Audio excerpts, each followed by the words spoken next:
Ukweli mchungu kwako wewe mwanamke ni kwamba unaweza ukawa na afya nzuri kabisa ya uzazi.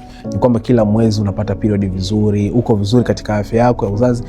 Yaani kila kitu kiko vizuri, ila cha ajabu ni kwamba haushiki ujauzito. Na hii imekutokea sana muda mrefu mpaka leo haushiki kabisa ujauzito. Hivyo unajua tatizo ni nini? Changamoto inaweza ikawa ni changamoto za homoni. Maana yake homoni zako zinapovurugika, mara nyingi unaweza ukaenda kupima ukaambiwa hauna tatizo lolote, unaingia vizuri period kila mwezi, ila homoni zako zinapoanza kuvurugika mara nyingi huwa inaleta hiyo hali.